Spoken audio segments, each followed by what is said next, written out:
Soirée cauchemardesque pour les Fighting Nerds et pour la Belgique aussi, on doit le dire. Mais soirée parfaite pour les fans et absolument parfaite pour les fans français avec un 5 sur 5 pour leurs athlètes. Donc 2 underdogs dans les 2 combats les plus importants de la soirée. Le débrief XXL à froid pour ce 6e round avec Brian, c'est juste après l'intro. Bienvenue chez Fight Minds. Bienvenue sur Fight Minds. Bienvenue sur Fight Minds. Bienvenue sur Fight Minds. Bienvenue sur Fight Minds. Pousse.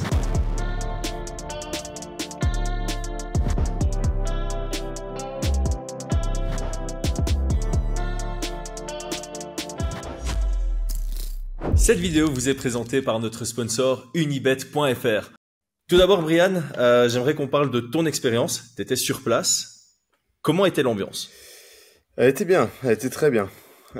Écoute, non, c'est toujours incroyable d'être sur place. Ça change quand même pas mal de choses hein, sur les sensations, sur ce que tu peux vivre sur le moment. Et puis on était en groupe, en petit groupe Fight Minds. Et ça, c'était aussi une superbe expérience.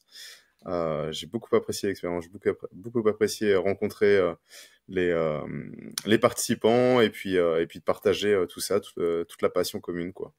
Ouais, j'ai l'impression qu'il y a quelqu'un qui avait mis dans WhatsApp, là, on a la communauté qu'on mérite et que l'ambiance du coup était assez sympa, les échanges étaient chouettes. Et vous êtes tous allés pour le premier combat. Ouais, effectivement. On savait pas trop si on irait si on y arrivera à temps.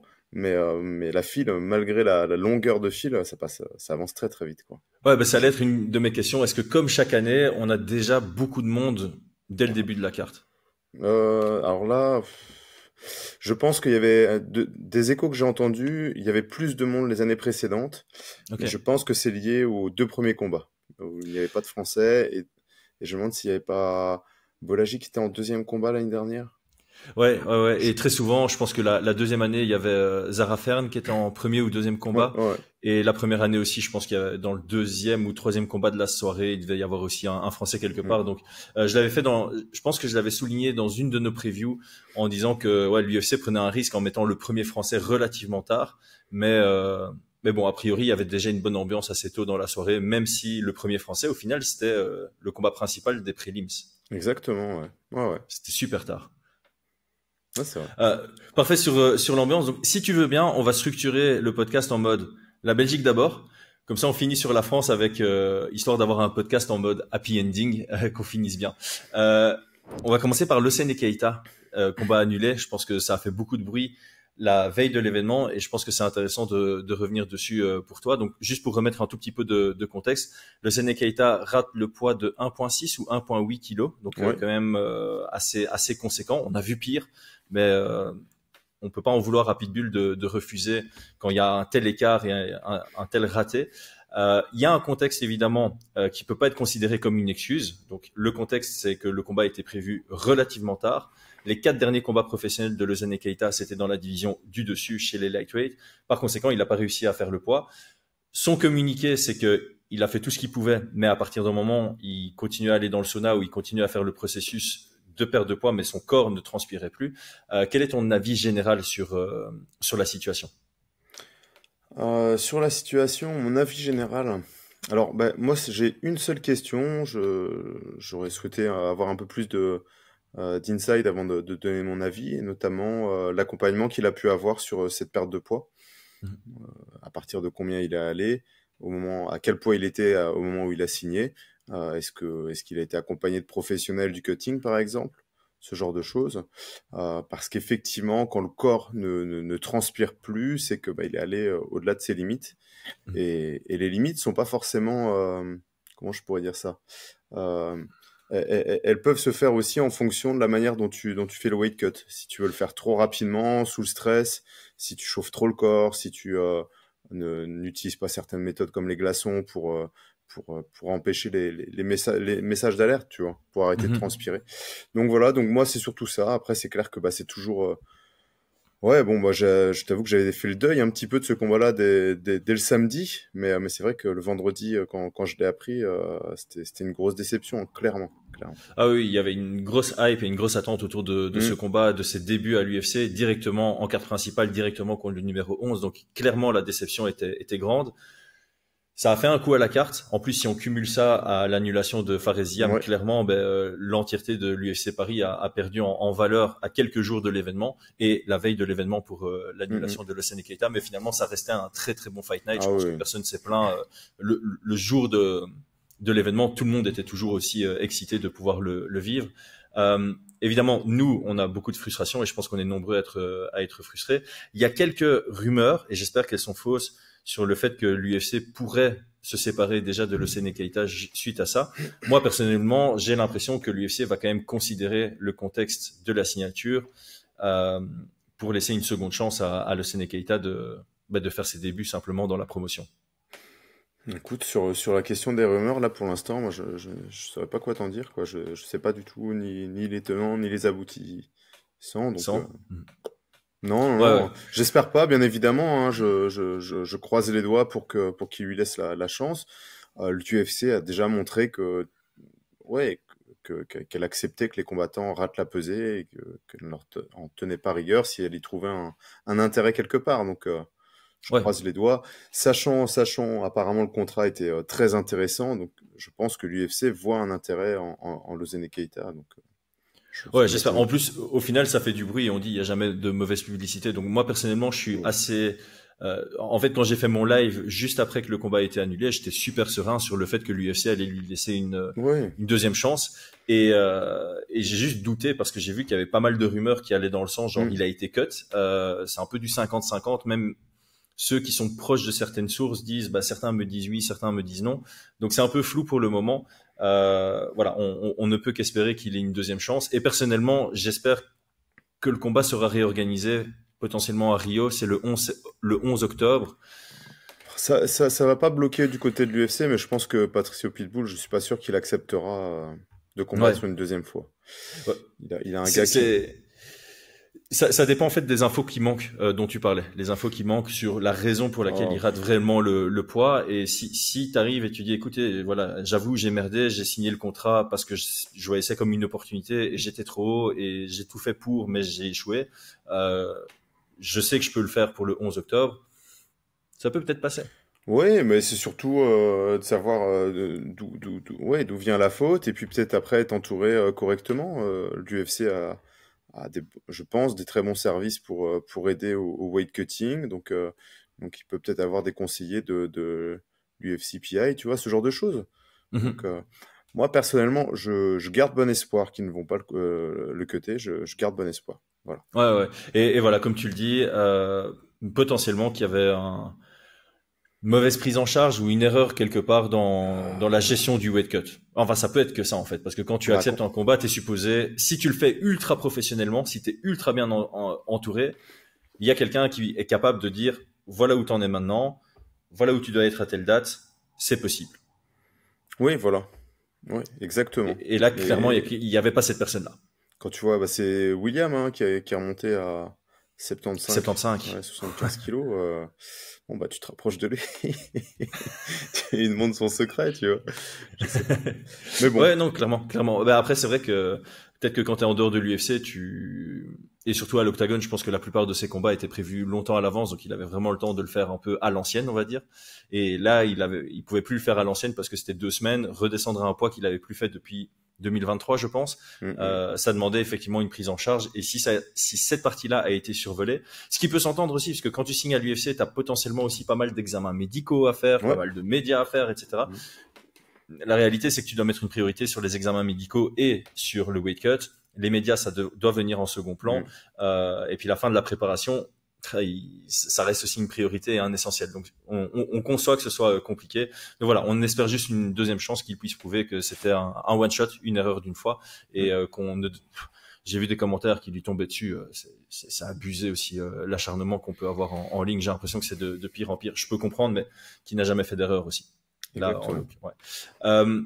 restons sur la Belgique.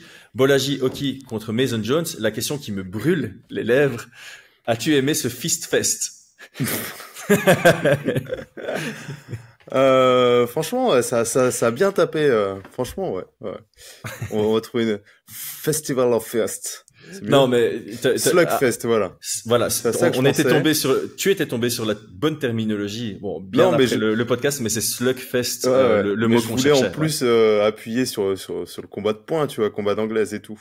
Ouais, ouais. Mais Slugfest. Et je pense qu'on s'en est pas mal rapproché. Ouais. Clairement, ça a tenu toutes ses promesses. Pas la promesse, enfin, pas l'espoir de victoire du côté belge, mais en tout cas, il nous a fait décoller de notre siège au bout de 10 secondes, Bolagi, sur le premier enchaînement.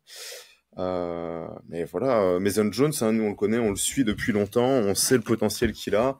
Il l'a démontré à nouveau, il est excellent, il est incaotable, je sais pas, enfin, je sais pas qu'est-ce qu'il faut mettre dans les points pour pouvoir l'assommer ce type-là, mais Ah ouais, c'est ouais. clair que son menton a tenu le coup. Alors il est tombé, mais sa capacité de récupérer, et j'ai l'impression que très vite après le knockdown qu'il prend, il récupère vite ses esprits et ses capacités aussi, parce que tu vas avoir des gars qui restent un peu Ouais, flous, tu vois, ouais. tu vois qu'ils sont au ralenti ou qui réfléchissent pas bien ou qui font des mauvais choix, et tu vois aussi des gars qui reprennent pas vraiment leur vitesse ou leur compétence ou leur lucidité après. Et pour Mason Jones, je pense que c'est assez vite revenu. Euh, la lutte aussi. Il a Rien à vraiment dire. montré. Les takedowns étaient exceptionnels. Il se débarrasse par moments de Bolagioki comme si c'était son petit frère, comme ça. C'était assez Sur fou. la défense de lutte, ouais. Ouais.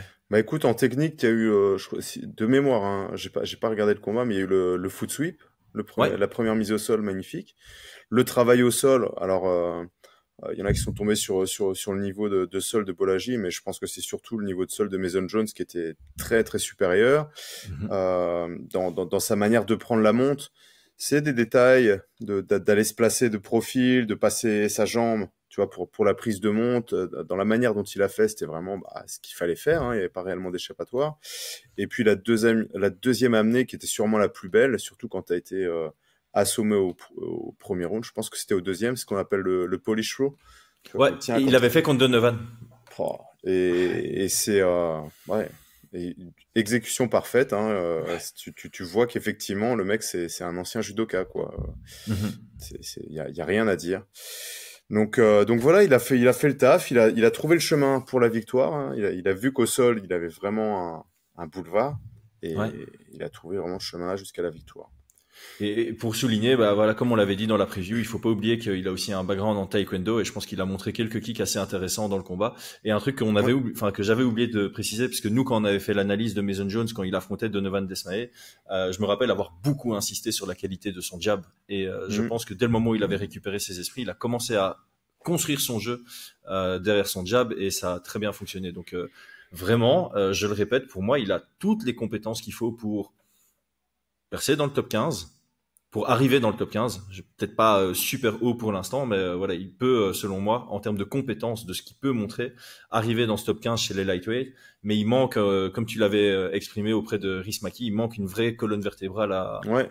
à son jeu, parce que pour l'instant, il rentre un peu trop les mains dans les poches dans la cage, en mode j'ai plein de compétences, je vais me débrouiller. Et j'ai l'impression qu'il lui manque un peu cet aspect direction de victoire. Il y a quelqu'un sur mon live la veille de l'événement qui avait dit que ses coachs voulaient qu'il aille au sol contre Bolagi, mais que lui voulait pas. Que Mason Jones voulait faire une guerre debout. Et au final, je pense que comme il s'est fait connecter, il a choisi le chemin de ses coachs et ça a très bien Mais fonctionné pour lui. ça c'était avant le combat, c'est ça? Avant le combat. Avant le combat. Après, oui, on sait, hein, avant le combat, tu peux dire ce que tu veux pour un Oui, peu. voilà. Voilà. Euh, Ouais, je pense sincèrement qu'il voulait boxer. Et puis moi, je m'attendais à ce qu'il échange debout aussi avec Mhm. Volagi, clairement. Ben, c'est là Clairement, où clairement. tu sens que Parce qu'il il y le a ce petit touche, hein. manquement. Tu... Ouais, il le touche, mais il avait un chemin debout. Il avait un chemin Oui, il y debout. avait Mais aussi le un chemin chemin. le plus sûr pour Ah lui, oui. c'était au sol. Mm, Et mm. c'était pas sa stratégie A. Donc ça remet un peu en question ça. Voilà, je pense qu'en termes de compétences, il a tout ce qu'il faut pour arriver dans le top 15. Il n'a pas encore prouvé, selon moi, en termes de lucidité, de maturité, de stratégie, qu'il va y arriver. C'est juste ça. Non, clairement, clairement. Mais après, il y a des combattants comme, je sais pas moi, Dan Hooker ou des gars comme ça, ils sont top 5, tu vois. Pour moi, il est bien plus talentueux qu'un Dan Hooker, tu vois. Pfff, ça en dit long. Donc le top 15, le top 10, je pense sans problème. Je trouve qu'en plus, il a une personnalité qui va vendre aussi, je pense. Je sais pas si tu as vu l'interview de fin de combat, mais il a une présence, il a de l'aisance et tout, et je pense qu'il d'ici quelques années, ça fera partie des, je vais pas dire des tauliers, mais des gars qu'on aura envie de voir combattre clairement Ah sur oui, tous mais les ça, grands combats. ouais, en tout cas, en termes de combattant, il se positionne comme quelqu'un qu'on a envie de voir. Ouais, Nous, ouais. ça fait longtemps qu'on le dit. Hein, en preview, j'avais dit allez voir son combat contre Mike Davis, allez voir son combat Mm, contre Jeremy Stephens, ça va vous donner envie de le voir mm, combattre. mm, Si maintenant, en plus de ça, ses prises de parole au micro sont tout aussi bonnes que la qualité de ses combats, oui, ça mm. va devenir un incontournable de la division, surtout s'il enchaîne les victoires et qu'il fait pas comme son premier run à l'UFC où tu voyais qu'il avait tout pour percer, mais que par certains choix stratégiques, bah, ça l'empêchait et ça le sortait de l'UFC tout simplement. Ok, le négatif c'est fait. On va passer maintenant à la France. On va commencer par Oumar Sy. J'ai pas mis dans l'ordre chronologique. J'ai envie qu'on parle d'abord de Oumar Sy, puis Axel Sola, puis les trois poulains et nouveaux poulains de Nicolas Hoth. Oumar Sy. J'ai quasi que du positif à dire. Moi, je sais pas si t'as aussi été très satisfait par ce qu'il a montré contre Ribeiro. Bah écoute, ouais. Moi j'ai écrit super convaincu de la prestation. Voilà. C'était bon, on en a parlé, hein, donc c'est pas une surprise pour les auditeurs, mais nous c'était notre espoir qu'il revienne à ce qu'il faisait, ce qu'il sait faire de mieux, et c'est ce qu'il a fait quoi. Donc une victoire. Et alors ce qui est vraiment bien, c'est qu'en plus le public, quand la première mise au sol, la victoire au sol, tu vois vraiment le chemin de victoire qu'on espérait, le public était derrière. Le public poussait, ça chantait et tout. Et, euh, et ça, je trouve ça bien. Ça veut dire il y a aussi une éducation chez les fans, tu vois. Ouais, Et on va sortir du discours. Ouais, je vais essayer de le mettre KO pour grimper plus vite dans le classement. Non, non, non, non. Très puis belle c'est un victoire. TKO. Enfin, sur ton palmarès, c'est Oui, un mais tu vois TKO, ce que tu je veux vois. dire. Oui, oui, c'est le Un KO KO debout froid, le gars qui qui bouge fait. Ouais. plus, tu vois. Oui, oui, bah, le truc qui fait faire le tour du monde à ta vidéo, ça Voilà, voilà. c'est clair. Maintenant, je pense que personne va dire que la victoire était désagréable à regarder, même si c'était du sol et que tu connais pas le sol, ça restait actif. Il y a Ouais, eu des échanges debout. Je trouve que j'en ai parlé moi sur mon récap. ouais. Il y a un jab qui met, il est Oh, puissant. la tête, elle Et recule bien. ouais, elle a bien reculé. Je pense que si je dis pas de bêtises, au son, j'étais vraiment là, genre, oui, il a percuté ce Mm, jab. Après, il shoot dans les jambes et c'est ça que j'avais dit, je pense, dans la preview aussi, c'est que, ok, ton pied-point s'est amélioré, c'est une très bonne chose, si tu te concentres pas dessus, si ça t'ouvre des portes vers ce que tu fais de mieux, comme tu l'as dit. Et je pense que là, il a utilisé sa progression en pied-point pour pouvoir mieux explorer ses forces qui sont dans la lutte et dans le contrôle au sol. Et ce qu'il a fait au sol, pour moi, c'était impeccable aussi. Je pense que les choix qu'il fait au sol sur les positions, parce qu'à un moment, il a deux options. À un moment, il peut aller après sa première amenée au sol, il peut aller complètement sécuriser le contrôle latéral, ou alors il peut faire le leg weave, ouais. la position Ah, que Khabib aime beaucoup, et il choisit ça, et ça passe assez bien. Et donc, ouais. j'aime beaucoup, surtout avec voilà, on parle de sa force physique assez bien. Je pense que c'est le genre de position qui est très intéressante pour lui à prendre et le genre de choix qui est très bon à prendre au sol. Ouais, ouais. Alors sur la progression debout, je sais pas trop, parce que je trouve qu'il a montré quand même des belles choses sur l'UFC Paris de l'année dernière, debout. Je Oui, pense que après, c'est là quand où il je avait parle de montré le progression, plus. c'est pas entre son avant-dernier et celui-ci. Je parle Ouais. depuis ses débuts à Ah l'UFC, oui, il a oui. progressé en pied-point. Voilà. Mais en tout cas, moi j'ai ressenti qu'il a, enfin voilà, je vais pas dire bluffé debout, mais il a boxé un petit peu et puis très rapidement il est allé au sol et je trouve que c'était vraiment le bon choix à faire, quoi. Le Mhm. très bon choix à faire, pas commencer à attendre 2, 3 minutes pour shooter. Euh, On avait un petit peu d'inquiétude sur le cardio. On a eu l'impression qu'après la première mise au sol, ça avait bouffé quand même beaucoup d'énergie. Certains se sont dit, ouais, heureusement que ça pas, enfin voilà, que ça a pas trop duré. Mais bon, moi, ce que je pensais, c'est que bah, en face aussi, le Brésilien a dû bien être impacté, fatigué. Donc, je sais pas là-dessus. Ça reste quand même les light heavyweight, donc bah, forcément, ça fatigue beaucoup plus vite que les petites catégories. En tout Ouais. cas, voilà, clairement sur le game plan, surtout très content, très satisfait de ce qu'il a proposé. Et puis bah ouais, clairement, Ouais. c'est très bien. Et voilà, si on doit chercher la petite bête, j'avoue qu'il y a eu deux entrées en lutte qui m'ont fait un tout petit peu peur. Parce que ça part de loin, il n'y a pas de setup Mm, et tu as l'impression qu'il peut se faire connecter. Il ne s'est pas connecté, ça passe. Mais voilà, je pense que s'il y a un axe d'amélioration à tirer des 5 minutes de combat ou quasi 5 minutes de mm. combat qu'on a vu là, c'est sur les, le timing de ses entrées en lutte. Ouais, peut-être, peut-être. Voilà, Mm, mm. peut-être. Axel Sola. On va passer à Axel Je Sola voulais comme ça. juste, Vas-y. Oumar Sy, tu vas peut-être faire les propositions de match-up Ah oui, le on futur, peut tu vois. s'amuser à faire ça. Ouais, on peut s'amuser à faire ça. Parce que, D'ailleurs, pour Mason Jones, on aurait pu trouver pas mal ouais, d'options. je l'ai fait que pour Les Français. les Français, ouais. Vas-y, mais tu sais quoi? Alors, juste avant que tu le fasses, le classement Fight Minds est mis à jour. Oumar Sy est 21e. Mhm. Donc voilà, juste comme ça, il se rapproche du.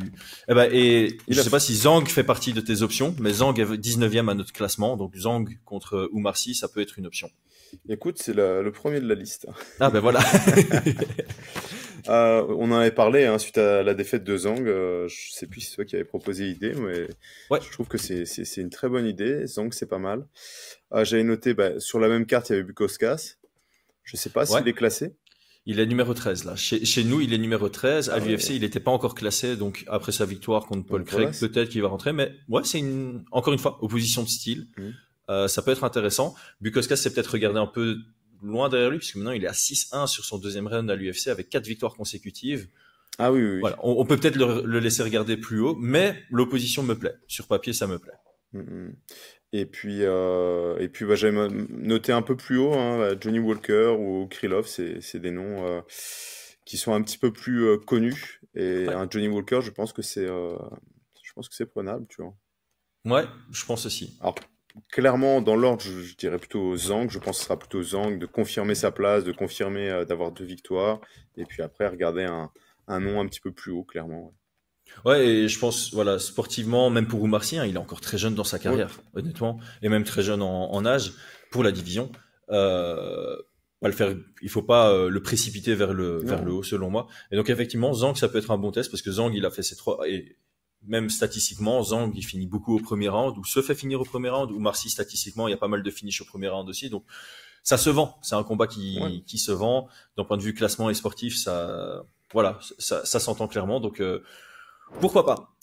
Donc passons à Axel Sola. Par où commencer? J'ai envie de commencer par la fin.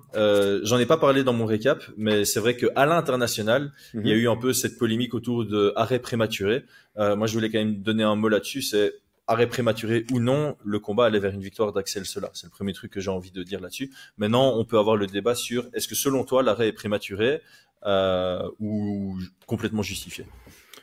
Non, pour moi, l'arrêt est prématuré, pas dans le sens où je voyais pas un arrêt arriver, mais c'est toujours frustrant, surtout pour celui qui gagne, d'avoir ce truc-là, quoi, ce débat sur l'arrêt prématuré. Donc, je pense que ça aurait été pour Axel Sola, enfin, pour les deux combattants. Donc, Ouais, Axel Sola, 2 coups en plus, aucun débat, ça aurait été terminé, voilà. Et pour le gars qui perd, entre guillemets, 2 coups en plus, si effectivement il avait la possibilité de sortir, on l'aurait vu, tu vois. Donc oui, arrêt prématuré, mais qui n'aurait pas eu d'impact sur le résultat du combat, je pense. Ouais, je pense que c'est ça en fait la bonne grille de lecture par rapport à la situation, parce que voilà, il faut remettre un peu en cause le fait que on n'a pas laissé Rismaki, on lui a pas laissé beaucoup de temps pour reprendre position, retravailler. Sur la dernière frappe d'Axel Sola, on a l'impression qu'il y a vraiment le début du travail vers je vais montrer que je suis encore dedans.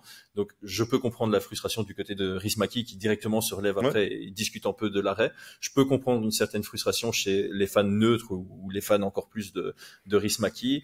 Maintenant voilà, la frustration du côté Axel Sola de l'équipe de pas avoir un finish propre qui aurait mérité d'avoir, tu vois. Voilà. Pas fait maintenant, je voulais aussi dire, je pense que si je me mets à la place de Herb Dean, t'as le coup au corps, t'as Rismaki qui se met complètement en child's pose, yoga. Il prend quelques frappes et il y a vraiment un petit temps où il commence à bouger. Et je pense que le petit temps, donc à la place de Herb Dean, tu vois vraiment quelqu'un qui fold, qui reste un peu en boule. Et au moment où il commence à bouger, je pense que Herb Dean avait déjà marché pour s'intercaler. Donc je peux entendre aussi l'argument de Herb Dean de sa vue, c'est vraiment OK, le gars est tombé en mode c'est pas un mauvais appel en soi, c'est pas un mauvais mouvement, il y avait pas trop de débat, il manquait quoi, 1 ou 2 frappes peut-être, tu vois. Voilà, c'est ça. Dans un monde idéal, il y avait 2 frappes supplémentaires et là, on n'aurait pas eu du tout le débat. Parlons de l'appréciation et puis parlons de la suite. Qu'est-ce que tu as pensé de manière générale? Encore une fois, il faut remettre toujours le contexte. Hein. Axel Sola, il accepte le combat en short notice.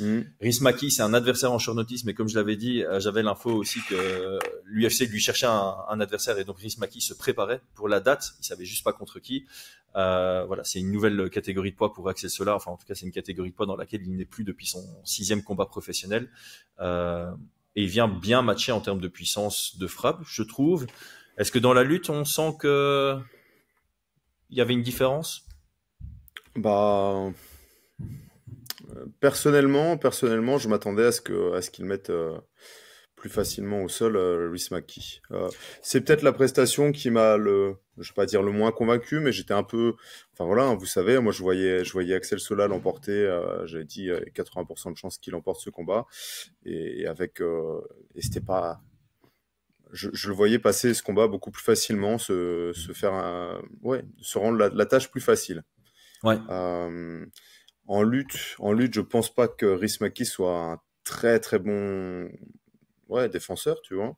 Donc j'étais assez étonné de la stratégie quand il était dans son dos, de vouloir crocheter inside leg trip dos à l'adversaire comme ça. Donc j'étais assez étonné. Debout, je trouvais que c'était relativement risqué. Donc j'ai écouté l'interview d'Aldric, hein, ça faisait partie apparemment du plan d'arriver sur le premier combat et de garder la lutte en deuxième en Option, plan B, ouais. tu vois, Ouais. et de plutôt briller debout. Moi personnellement, je trouve que ça reste relativement risqué.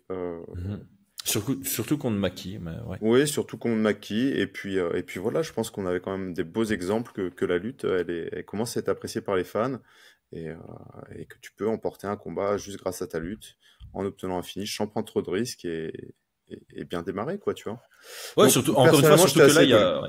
Après, Ouais, c'est parce que, passé, hein, il y a rien à dire, mais par contre, je trouve que ça aurait pu être, je pense, beaucoup plus facile, et faut rester honnête sur, sur le troisième round, on était tous un peu inquiets de l'état de fatigue et du fait que Rhys Maki restait dangereux, quoi.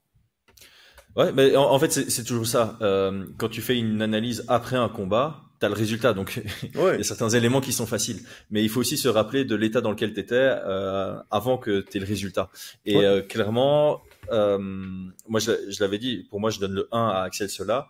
Le 2 est plus compétitif, je le donne aussi à Axel Sola, mais tu peux avoir une crainte que ce soit scoré pour Rhys mhm, Maki, une petite crainte. Hein, tu vois, ça reste proche de la discussion. ouais. Et donc tu rentres dans un troisième où tu dis ok, le deuxième round était un peu plus compétitif.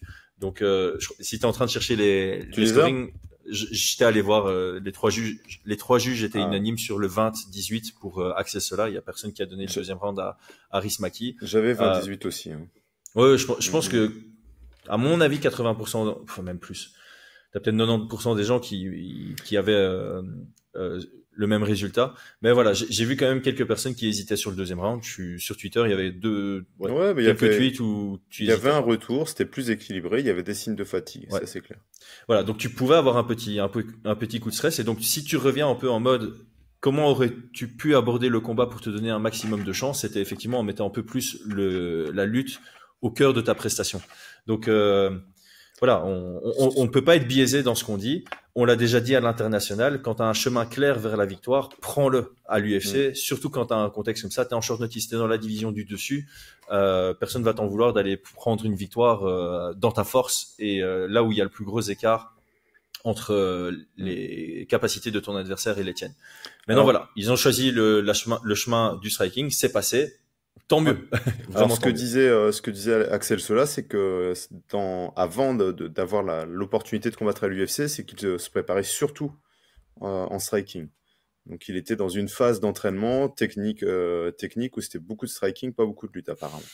Et ça Ok, expliquerait aussi ce choix. ouais. Mais bon, c'est un choix enfin voilà, en plus, il se casse apparemment la main, tu vois, main gauche de Ah ouais, cassé, apparemment, ouais. ok. La semaine, non, pas pendant le combat, hein, semaine d'avant. Donc c'est vrai que j'étais Ouh. encore plus étonné.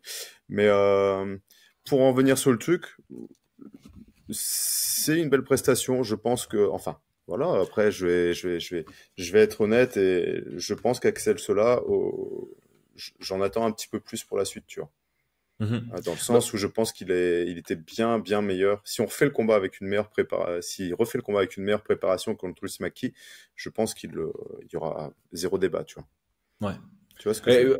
Ouais, mais en fait, c'est un compliment.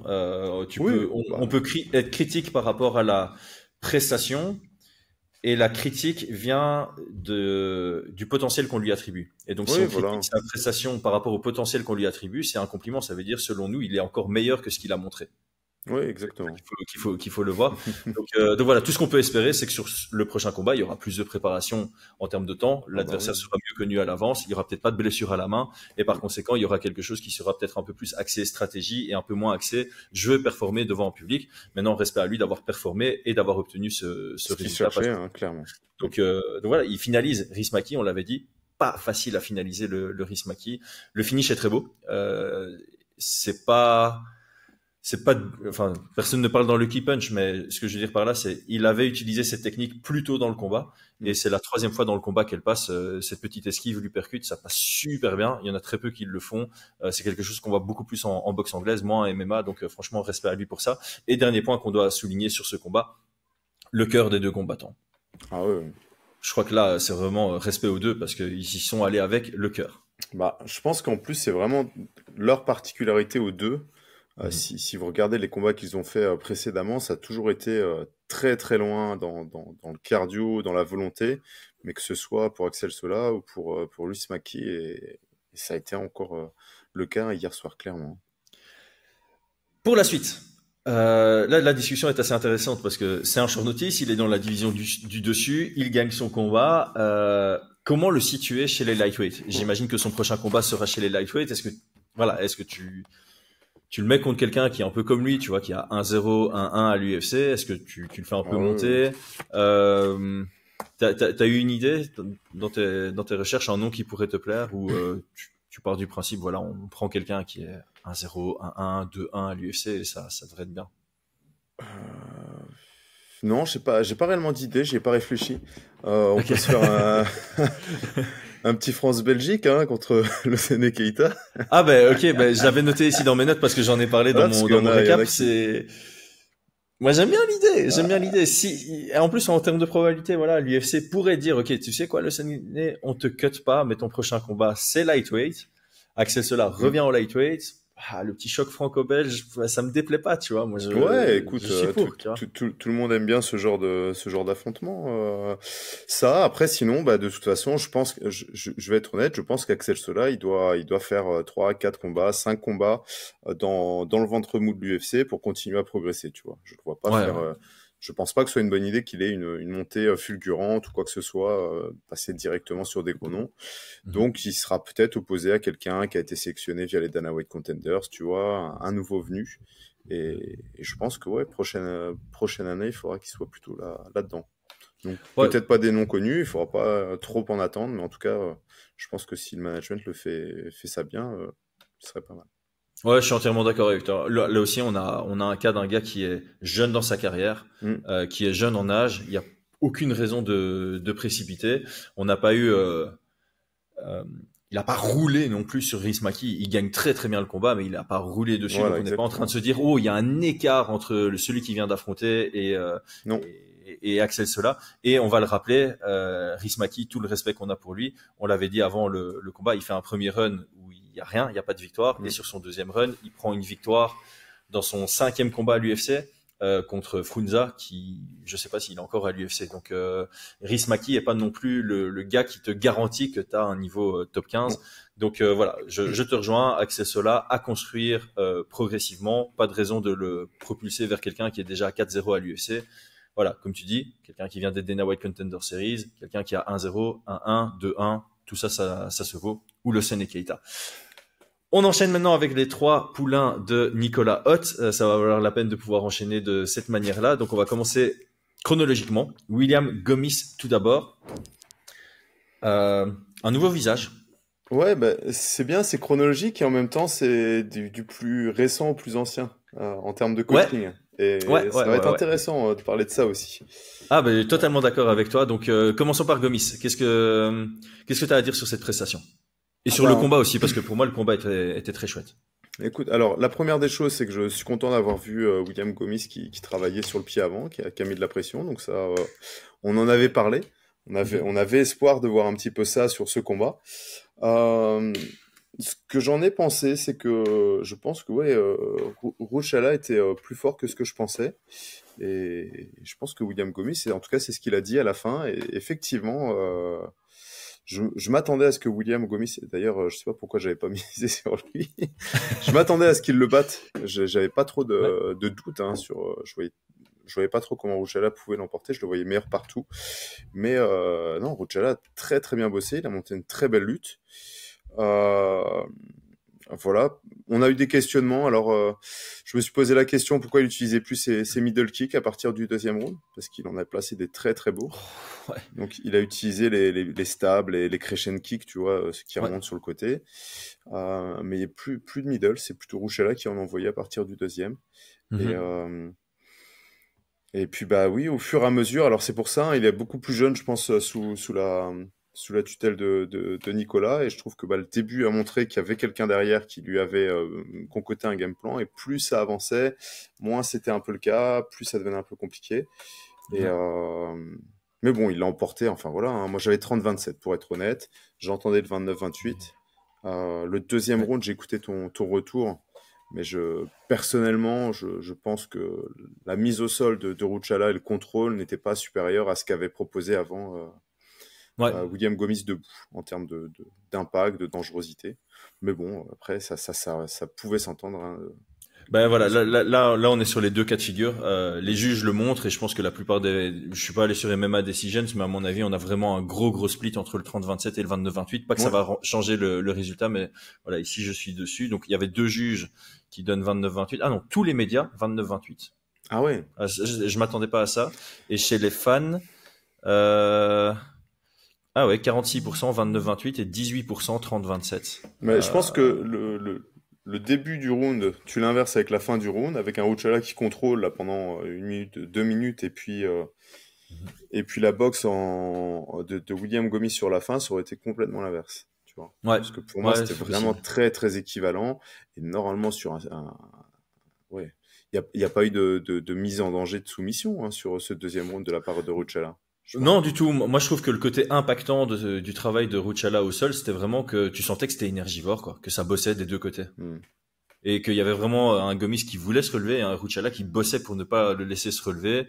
Il y a C'est, une c'est, prise de c'est- monte éphémère, tu vois, mais il n'y a pas de travail sur la non. monte, c'est clair. Donc c'est pour ça que voilà, il y a des belles prises de position de Ruchala, mais les frappes, c'était juste pour montrer qu'il pouvait frapper, tu vois. Il y avait des petites frappes au Hmm. corps comme ça pour montrer qu'il restait un peu actif avec ça. Effectivement, il n'a pas menacé une soumission ni quoi que ce Hmm. soit, mais le temps de contrôle est attends, je vais aller voir A été pour être précis, suffisant mais en je tout pense cas. qu'on est sur 2 minutes 30, un truc comme ça. 2 minutes 59 de contrôle sur le deuxième round. Donc Ah oui, quand voilà, même, t'es ouais. quand même sur quasi 3 minutes. Hmm. Et en termes de frappe significative, t'es à 12-8 à l'avantage de William Gomis. Donc ouais, c'est pour ça que c'est Hmm. serré. 12-8, t'as un quart en plus à l'avantage du français, mais il y a 3 minutes de contrôle à l'avantage du polonais. Et le mot contrôle est vraiment bien sélectionné. C'est pas 3 minutes de domination, c'est 3 minutes de contrôle actif, on va dire. Donc Ouais. ouais, les deux arguments s'entendent. Après, ça change pas grand-chose. Moi, ce que j'ai bien aimé ici, donc pour revenir un peu sur Nicolas Hoth, comme tu l'as dit, on a senti un William Gomis qui est venu avec un game plan établi. Qu'il a réussi à l'appliquer et que le naturel est un peu venu au galop dès le moment où bah, la fatigue, parce que c'était assez intense du coup le premier Ah oui, round, oui. était Oui. plus intense que d'habitude pour William Gomis, même si, enfin je dis plus intense que d'habitude, oui et non, parce que contre Brito et contre Haider Hamil, les deux gars lui ont imposé un Ah, rythme qui était soutenu aussi. Donc plus intense que face à des gars qui viennent pas chercher à lui arracher la tête. Mais donc sur les 3 derniers combats, on a quand même un premier round intense du côté de William Gomis. Le deuxième round, effectivement, on a senti que William Gomis était peut-être un tout petit peu plus sur le reculoir. Est-ce que c'est parce que Ruchala était aussi plus entreprenant de son côté? hmm. Mais c'est là où j'ai envie de venir, c'est entre le deuxième et le troisième round, je trouve que Gomis revient sur ce qui a fonctionné très bien Ouais. dans le premier round et peut-être encore mieux. Donc on sent aussi un travail d'écoute. Et j'ai pas entendu les instructions de Nicolas Hoth entre le 2 et le 3, mais j'imagine que ça demande à Gomis d'être plus actif que dans le 2, plus maître dans la cage, plus volontaire à garder le centre. Hmm. D'ailleurs, je sais plus si c'est dans le deuxième round ou dans le troisième round, mais c'est pas Nicolas Hoth, mais c'est quelqu'un du coin de Gomis qui a donné beaucoup cette instruction. Garde le centre, garde le centre. Tu vois, c'était vraiment Ouais, déplace-toi, le, le, déplace-toi aussi pour pas être le, enfermé. Ouais, ouais. le mot central de ce game plan et ça a très bien fonctionné. Voilà, le troisième round, c'est indiscutable. Il prend un high kick, Non, on a eu peur. Comme quoi, ce combat était vraiment, il était à haute intensité. Et en plus de ça, tu avais des pics d'intensité. Ouais. Lui aussi, un Gomis comme Mason Jones, après avoir pris le high kick, très belle réaction. Il était directement dangereux. Et il n'y avait pas l'ombre d'un doute, malgré le high kick qu'il prend, qui est peut-être le coup du troisième round. Indiscutablement, il prend le troisième, quoi. Clairement, ouais. Après, voilà, c'est pour moi, comme je l'ai dit, c'était un combat où je le voyais largement favori. Je pense que Rochelle était meilleur de ce que je pensais. Je pense quand même qu'il y a, du côté de William Gomis, il y a des questionnements qui ont été relevés aussi par d'autres observateurs, notamment, alors, sa lutte défensive. Mais il faut avouer que Rucella a fait bien ce qu'il fallait. Par contre, son sol, moi, je l'ai mis dans les négatifs. Je me pose des questions sur son sol, notamment au deuxième, quand il cherche à... La première fois qu'il se relève, il tourne vers lui, tu sais, il passe son underhook, il se relève, très bien, ok, pas de souci, c'est magnifique. Deuxième round, il va chercher une Kimura en demi-garde, mais du côté où il a la jambe, donc là, c'était déjà un peu questionnant, tu vois, en donnant son dos, quoi. Ouais, ça explose le dos, ouais. C'est le truc que tu fais pas, ça, tu vois. Enfin, je sais pas, dites-moi. Mais tu fais à l'opposé. Donc, si tu tiens sa jambe, là, c'était ça, la jambe droite de l'adversaire, t'attaques le bras gauche, mais t'attaques pas le bras droit, quoi, tu vois. Ouais. Donc déjà, moi, ça m'a un peu interpellé. Et pareil, les tentatives de relevé technique, je sais pas s'il était... Tu parlais de perte de lucidité dans ton recap à chaud. Mais là, déjà, je trouvais qu'il y a des grosses pertes de lucidité au sol. Ouais. Voilà, tu peux pas être aussi bon debout sans y laisser quelque chose, mais bon, ça questionne quand même son sol, et je pense qu'il a encore des gros axes d'amélioration à faire sur ce côté-là, quoi. Ouais. Parce que clairement, les futurs adversaires voient ce genre d'erreur, les futurs coachs d'adversaires voient ce genre d'erreur, ils vont lui dire, tu vas lui prendre le dos, hein, tu vois ce que je veux dire. Mais c'est bien parce que je pense que Nicolas Haute, en tout cas, il prouve qu'il est très bon pour prendre un produit presque fini et vraiment le rendre en produit fini. Donc, je suis très intéressé par la suite pour Gomis avec le travail là, parce que clairement, de nouveau, on est dans ce contexte où il y a une victoire, donc il y a le vert, une belle victoire en plus pour moi. Enfin, j'ai trouvé que le combat était vraiment chouette à regarder. C'était la première décision de la soirée et personne s'est plaint que c'était une décision. Enfin, en tout cas, très peu de gens. Moi, je m'en plains pas du tout. Et alors, on sent qu'effectivement, il y a peut-être des améliorations à faire. Ouais, sur la lutte défensive, mais je te rejoins, je pense que Ruchala a vraiment bossé pour obtenir ses amenés au sol. Mais voilà, ce côté lucidité doit être travaillé parce que on le répète à beaucoup de combats de William Gomis. Et là, de nouveau, il y a ce high kick au troisième round. Il y a des petits moments des petits choix qui auraient pu être meilleurs au sol. Voilà. Donc il y a des axes d'amélioration et ça va être très intéressant de voir comment ils vont être bossés par cette nouvelle écurie Smart Fight. Pour la suite, Gomis, est-ce que tu as noté des noms? Alors, j'ai fait une liste, ouais. Ok, il rentre dans le top 15 de notre algorithme. Il rentre à la 14e place. Juste pour donner, comme ça tu vois, numéro 10, Arnold Allen. Numéro 11, José Delgado. 12, Jean Silva. 13, David Onama. 15, Steve Garcia. Ouais, aucun de ma liste. Comme ça, c'est réglé. Ok. Qui est-ce que tu as mis dans la liste? Alors, moi j'ai mis Nathaniel Wood.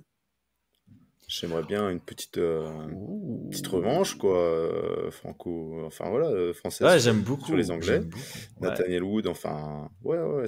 Par contre, voilà, il va y avoir un gros différence de gabarit, hein. Nathaniel Wood, ancien champion 61 du Cage Warriors. J'avais noté lui. J'avais noté Patricio Pitbull. Voilà, parce que il faut bien un nouvel adversaire. Un Brésilien, pourquoi pas. Ouais. J'avais noté Charles Jourdain. Ah non, il est descendu. Il est descendu. Charles Jourdain est descendu gros banger. Jourdain contre Davy Grant. Ça n'a pas été annulé, ça? Enfin, c'est pas un combat qui était prévu? Tu vas me faire pleurer. Attends, Charles Jourdain. Ouais, je me rappelle de cette annonce-là, mais c'est toujours d'actualité? Non. Dis-moi que oui, quand même.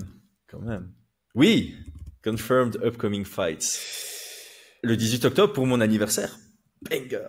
Voilà, là on est bien. Et alors un dernier nom, mais alors normalement il est remonté en 66, je sais plus. Barboza. Il est remonté en 66, ouais. Edson Barboza, j'aime bien aussi. Là c'est vraiment de la légende UFC, tu vois. Il est sur la fin clairement, mais je pense qu'il a encore des choses à proposer. Ouais, là ça serait vraiment, ça serait très très sympa de l'UFC d'offrir ce type de combat. Exact, ce serait sympa de l'UFC. Mais j'y crois pas trop. Mais en tout cas, Nathaniel Wood, Patricio Pitbull, ouais, pourquoi pas, tu vois. Nathaniel Wood, je pense que ce serait mon premier choix.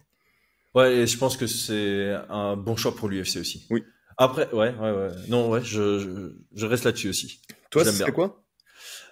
Écoute, moi j'avais noté Nathaniel Wood aussi et j'avais mis Steve Garcia, qui est aussi sur une belle série Ah avec ouais, ouais. 5 KO sur 6 victoires. Enfin, aussi sur une belle série. William Gomis n'est plus sur une belle série, mais voilà, ça pourrait m'intéresser ce genre de combat. On passe à BSD. Ouais. Alors, il nous a bluffé. Je pense qu'on. Alors, tu l'avais dit, hein. Toi, t'avais dit, c'est le genre de combat où celui qui va gagner va rouler sur l'autre. Oui, ouais. Bah, Donc à ce niveau-là, il n'y avait pas moi, de. j'avais pas de doute sur sa capacité à mettre au sol, à prendre le dos, à faire ce qu'il a fait. J'avais aucun doute. Moi, le doute qui était le mien et qui était partagé, je pense, par beaucoup de gens, et notamment aussi par les fans, c'était est-ce qu'il allait suivre le game plan ou y aller à la one again comme il a pu le faire au deuxième round de pré-Polek, tu vois. Mhm. Et donc c'était notre plus grosse inquiétude parce qu'il faut avouer quand même que sur les interviews, il disait qu'il venait à la guerre, etc. Et que le combat, quand il disait ouais, mais t'avais des gars qui interviewent qui disaient oui, mais ce serait quand même bien d'aller au sol dessus. Et qu'il répondait genre non, mais attends, le combat, moi je vais aller. Donc il y a eu du bluff, ouais, je pense. Je pense qu'il y a eu du bluff. Et je pense que c'est un Et bluff intéressant parce qu'on sait que les Fighting Nerds n'analysent pas que les combats, mais les interviews aussi. ouais. Et donc oui, bah, c'était un combat très satisfaisant à regarder, avec un BSD très appliqué sur le game plan, exactement comme Oumar Sy. Il a pas voulu prouver qu'il faisait de la boxe et des pads, et il a fait ce qu'il fallait faire sans prendre de risques sur les zones dangereuses. Il a vraiment respecté le game plan à l'aide. C'était magnifique. J'ai beaucoup aimé le travail qu'il a fait sur la prise de monte, la recherche du bras-tête, tu vois. Donc, il y avait vraiment un schéma offensif, mais sans trop prendre de risques.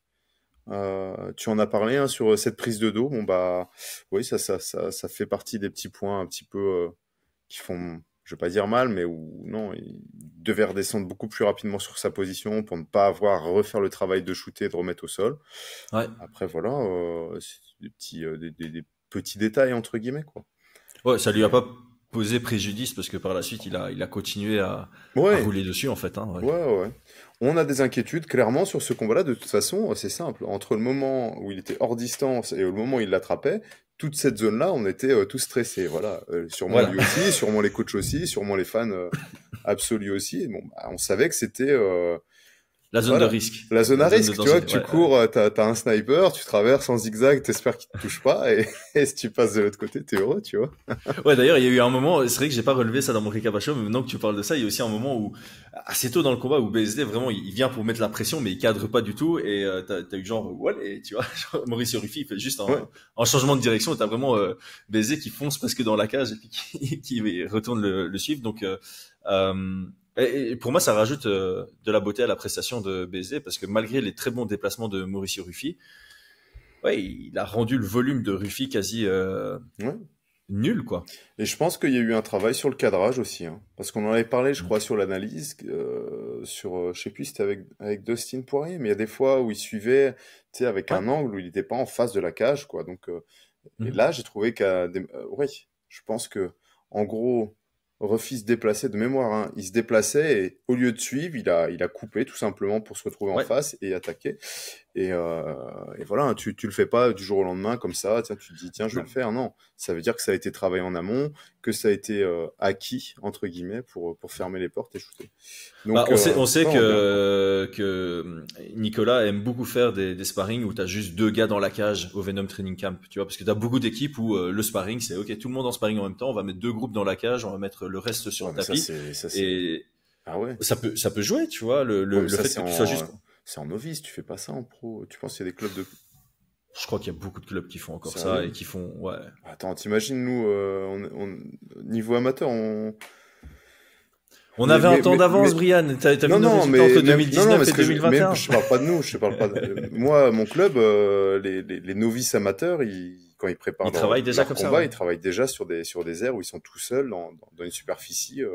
Bah écoute, je suis pas certain que BZ ait eu beaucoup de moments dans sa préparation avant de connaître Ouais. Nicolas Haute où il était seul avec son partenaire d'entraînement dans la cage ou en tout cas avec Ah une si ouais, haute ouais, fréquence. t'as raison. Ouais, si, il y a beaucoup de, Et je pense que ça joue parce Ouais. que Ah oui, oui, Nicolas Hoth, à mon au avis, moins quand une il fois par voyait semaine. BZ se déplacer sur ses premiers sparring, il devait se dire, OK, mec, t'es en train de suivre ton gars, t'es pas en train de le cadrer. Et ça, c'est un travail qui a clairement été fait et qui joue beaucoup ouais, sur ce qu'il a montré, quoi. Après, clairement, c'est des entraînements individuels, hein. Quand tu privatises, je sais pas combien de mètres, 30 mètres carrés, je sais pas combien ça refait une cage, tu vois, mais quand tu privatises cet espace-là, ouais, tu privatises pour beaucoup de monde, enfin pour 2 personnes seulement. C'est, beaucoup plus que 7 mètres carrés. 7 Non, mètres de 30, j'ai dit diamètre. 30 mètres Ah, carrés. 30, ok, ouais. Mais t'es Non, plus c'est à pas ça? 50 mètres carrés, hein. Mais bon, peu importe. Une cage? Ouais. C'est Bah quoi? après, ouais, ouais, C'est c'est comment? carré, si tu prends le C'est carré. pas fois 3 fois pi? Pierre carré. Pierre carré? Ah, j'en sais rien. C'est Ah, trop vieux, moi, c'est trop vieux. mon truc en maths, c'est les probabilités. Me lance pas sur Ok, d'autres trucs. bah moi mon truc en mode c'est pas grand-chose, c'est les additions. Non, Ouais, je rigole. tes enfants vont bientôt retourner. Enfin, tu vois, tu Ouais, les ouais. aideras quand ils sont en troisième, quatrième, cinquième, et ça reviendra, tu vois. En tout cas, voilà. Donc très belle prestation, très belle prestation. Rien à dire. Tout ce qui, alors peut-être le dos, mais au final, il a quand même réussi à prendre l'étranglement. Il y a encore ces petits ajustements pour la suite, mais j'ai aucun doute parce que avant, quand on a fait l'analyse, on espérait qu'il y ait des petits ajustements, notamment sur le fait de suivre la cage, sur le fait de suivre, de pas trop espérer que sur son menton, mais de suivre un game plan comme il fallait et tout, pas trop cramer aussi. Et il a fait parfaitement. Il reste 2, 3 petits détails, mais j'ai aucun doute que ça va être maintenant que ça va être comblé, tu vois. Je fais un petit aparté, j'ai l'impression que ton micro touche le bureau ou un truc comme ça. Parce que j'ai Ah, l'impression que t'écris en même temps, c'est pas un bruit ultra non, hop, gênant, c'est mais bon, c'est bon, voilà. c'est bon. Ouais, bah écoute, je pense que il y a pas grand chose. Il finalise, voilà, sur la position du dos, il est de nouveau un tout petit peu trop haut, mais il arrive quand même à finaliser. Donc, Alors, il y a potentiellement un ajustement technique là. Il fait la méthode de décapsuler la tête pour forcer à taper. je sais pas du tout pourquoi. Enfin, en gros, quand tu es haut sur la tête, bah, c'était sur une clé de mâchoire, hein. T'as Mais des là, je mecs qui pense se que sont fait. il faut que j'aille revoir, mais je pense que Ouais, le bras est quoi. en dessous. Je pense que le bras passe en dessous malgré que lui est assez Ah, haut et que du coup la pression est vraiment sur j'ai l'impression que c'était. mâchoire, toi, Ouais, qui était comme ça, exactement. que c'est là. Vas-y, Ouais. refais-le. Non, j'ai eu l'impression que c'était ça. Donc, mais tu en as parlé dans le récap à chaud. C'est vrai que sur le moment, je me suis dit, purée, ça va être difficile de faire taper là-dessus. Et il tape. Alors, peut-être que la douleur était vraiment, vraiment intense. Peut-être qu'il était en train de partir. Parce que bah, quand tu compresses comme ça, les artères, tu vois, elles vont un peu plus sur les côtés. Mais ouais, ouais, des tout petits ajustements, mais c'est rien, hein. Je pense que dans tous les cas, il partait pour une victoire à la décision ou dans le Oui, troisième round, hein. Même ouais, si là, ça passait pas, ça allait passer plus loin, c'était sûr. ouais, c'est ça. Autant quand ça s'est relevé la première fois dans le premier round, j'étais un peu en mode, ok, on est reparti dans une période de risque. Autant Ouais. une fois qu'il avait le sol dans le deuxième round, j'ai dit, ok, bon, maintenant on est sur un 90, tu vois. Ah Il y a ouais, ouais. enfin même plus que ça, il y avait plus aucune chance pour Ruffy de revenir, d'autant plus que Ruffy montrait rien. À un moment, pour moi, il était figé.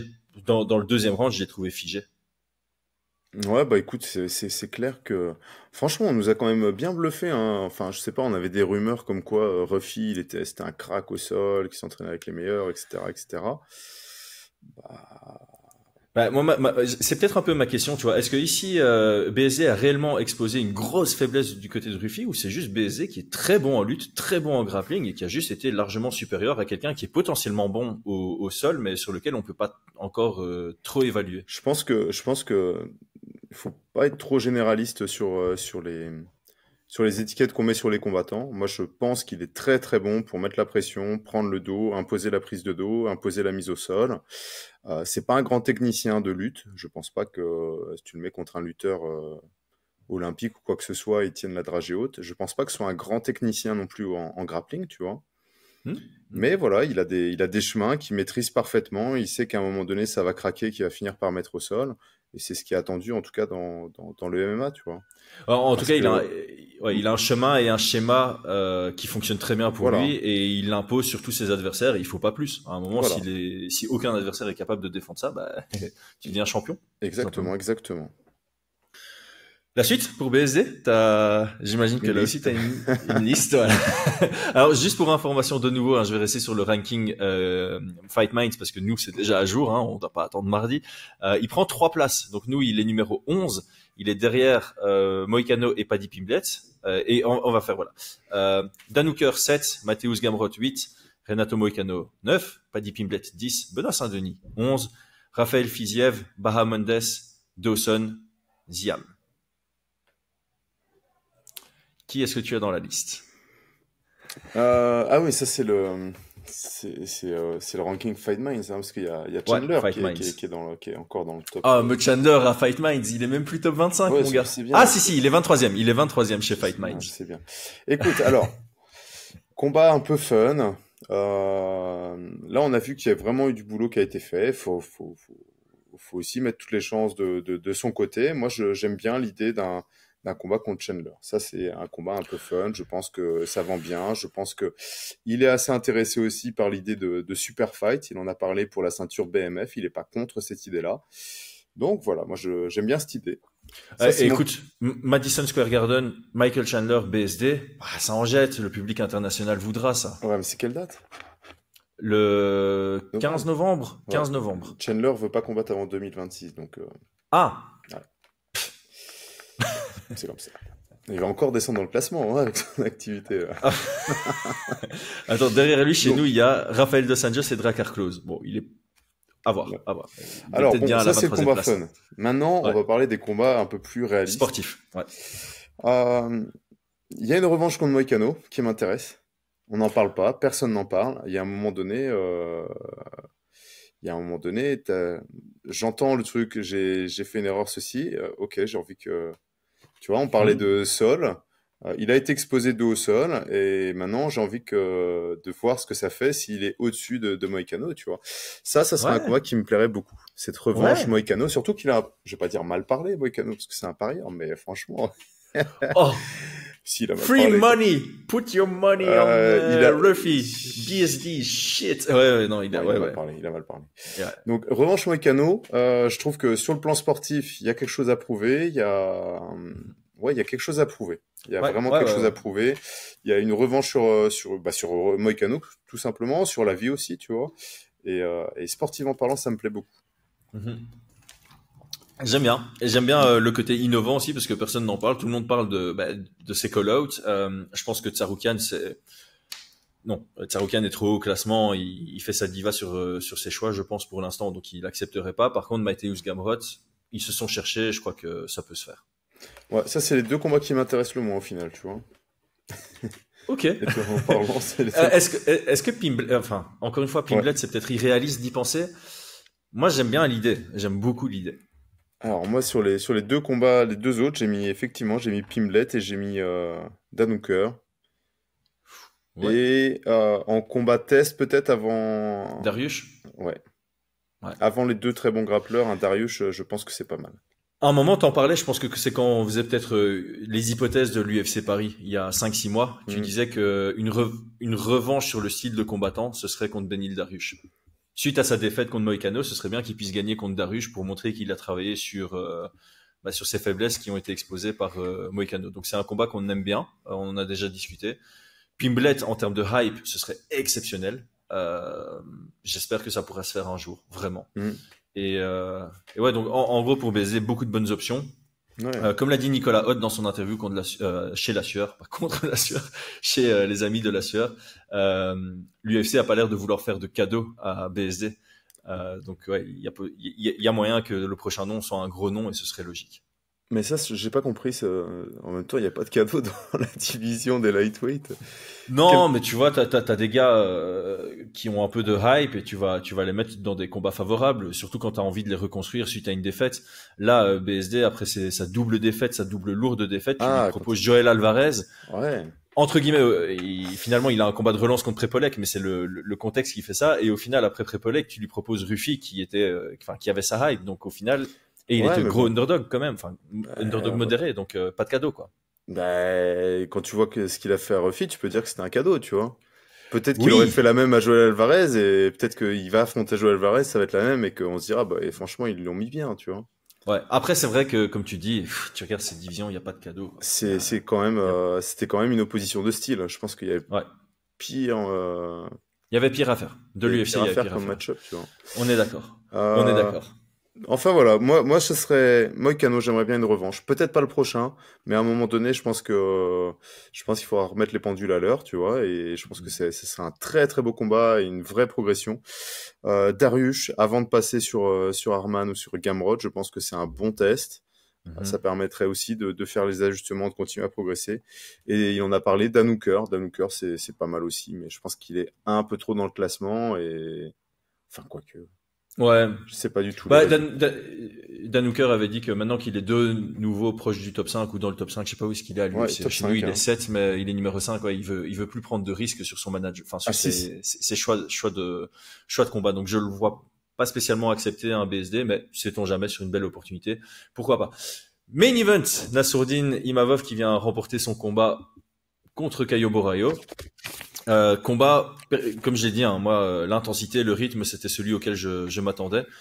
Très satisfait de ce qui a été montré, d'autant plus que on a le contexte aussi maintenant après le combat, il y a quelque chose qui s'est passé au niveau du pied de Nassourdine et malgré tout, il nous fait un travail, un travail suffisant pour aller chercher la victoire. C'est un peu comme ça que je le vois. Ah bah c'était très beau, hein, franchement. C'était magistral, tu vois. Alors il y a Ouais, pas le c'était du haut finish. niveau. C'est ça que j'ai envie Ouais, de dire. C'était voilà, du bah, haut c'est niveau des clair deux que côtés. dans Ouais. ces combats-là, c'était très bien. Oui, il y a pas eu le finish clairement, mais en termes de. Alors moi, ce qui m'a plus choqué, c'est la vitesse de d'Imavov, hein. On en parle, tout le monde en parle de cette vitesse-là, mais wow, quand tu vois, quand tu fais des pads, etc., c'est une chose. Mais là, de l'appliquer face à un top de la division et montrer l'écart qu'il peut y avoir, c'est surtout ça, hein. Mhm. Dans un combat, c'était hallucinant, hein. C'était Et c'est pas hallucinant. que Borraio, tu le considères comme quelqu'un de lent. Si, il est pas très rapide quand même. Tu le trouves Ouais, rapide? je le trouve pas spécialement rapide, mais je le trouve pas du tout spécialement lent. Bah, après le combat, moi je le trouve lent. Ouais, mais tu vois, c'est parce que tu l'as comparé à Non, quelqu'un de je rapide. plaisante. Il va, Ah là tu vas mettre là. Borraio contre Strickland, tu vas faire OK, il est rapide, Ouais. Borraio, tu vois. C'était vraiment impressionnant. La vitesse, le, la gestion aussi de la pression, parce que franchement, il faut se rendre compte qu'il y a derrière des fans qui crient, qui t'encouragent, tu vois, pour que tu y ailles. Donc, tu as intérêt à rester là-dedans. Je sais pas comment il prépare ça. Après, c'est combien, ça fait déjà quand même deux fois, trois fois? Il a fait combien de fois? Ah non, peut-être pas. 4 main events. Non, non, combien du FC Paris il a fait, Imavov? C'est son troisième, hein. Il a fait Buckley la première année, Allen l'année passée, et cette fois-ci, Je pense que Buckley, ça lui a quand même pris une fait une très bonne très bonne, expérience par rapport à ça. une bonne Ouais. leçon. Parce que franchement, quand tu entends le public qui te pousse, moi dans ma tête, je dis mais purée, arrêtez de le pousser, il doit juste se gérer parce que là vous allez le pousser à aller trop fort, tu vois. Ouais, Et en ouais. En fait, fait, c'est non, vrai que sur base de ta stratégie, le public peut, enfin, tu vois, un ah public ouais, comme le public français, ça peut vraiment t'aider, comme ça pourrait te pousser à faire quelque chose qui est pas prévu, quoi. ah bah bien sûr, hein, t'es en train de Ouais. mener. Si t'as besoin de prendre un round avec deux low kicks d'avance entre guillemets, tu vois, et que derrière et que tu as tes deux low kicks d'avance et que t'as le public qui te pousse, tu dis vas-y, je vais rajouter un petit combo et que tu te fais toucher, t'as l'air con, tu vois. Ah, c'est clair. Mais en tout cas, voilà, il y avait vraiment une sorte de différence entre le public qui poussait à l'action et la gestion intérieure dans la cage où il y avait vraiment un peu ce jeu d'échecs à très haut niveau, tu vois, et puis bah, en Ouais. plus de la blessure, clairement. Mais ça, c'était impressionnant. Moi, ça fait partie des choses aussi qui m'ont beaucoup impressionné. La maîtrise de soi, la maîtrise de suivre le game plan. Et puis la gestion de l'énergie aussi, hein, il faut en parler parce que ça faisait partie des inquiétudes, des questionnements. Je pense que Sukupira, dans l'interview qu'il a fait chez Jab Life, il parlait que c'était pas grave de perdre un premier round quand il y en avait 5. Il n'a pas donné de piste sur le game plan, mais il a dit oui, il faut pas oublier que c'est un 5 rounds, tu vois. Et donc je Hmm. pense qu'ils avaient en tête que ça allait se fatiguer beaucoup plus vite du côté de Imavov, et ça n'a pas du tout été le cas, quoi. Ah, pas du tout. Surtout quand tu vois la gueule du quatrième et du cinquième Oh round là côté là là là. Imavov. Ouh. Parce qu'on en a parlé, hein, même moi, personnellement, je l'avais dit, le physique qu'il a, la puissance qu'il a, c'est normal qu'il se fatigue, quoi. Ouais. Mais là, la Et là, c'est pas gestion. qu'il s'est retenu sur ses frappes, hein. Il y avait des contres, mon gars, comme tu dis, ça va à une vitesse, mais c'est aussi fusil à pompe, quoi. Mais je pense qu'il a vraiment axé sur la vitesse. Donc Ouais. il a diminué la force dans ses frappes, augmenté la vitesse et c'était ouais, ça dégainait, ça tirait. C'était impressionnant. C'était très très impressionnant. Ouais, j'imagine en live, ça devait être vachement impressionnant aussi. Et Ouais. justement, je trouve que, tu vois, ce genre de combat, pour finir une carte où c'est un peu parti dans tous les sens sur certains combats, là, Mm. tu voyais vraiment une mesure. Et j'aime bien, tu as utilisé le terme combat d'échecs. C'était un peu comme ça que je l'ai perçu aussi, où tu avais voilà, des choix invisibles qui étaient très intéressants sur les déplacements du côté de Nassourdine, sur les réactions aux attaques de Caio Borraio. Mm. Euh, je crois voilà qu'ils ont été un peu désemparés. Caio Borraio communique là-dessus hein, sur le fait, c'est un ancien professeur de maths, donc il considère que chaque combat, donc chaque adversaire, est une énigme à résoudre.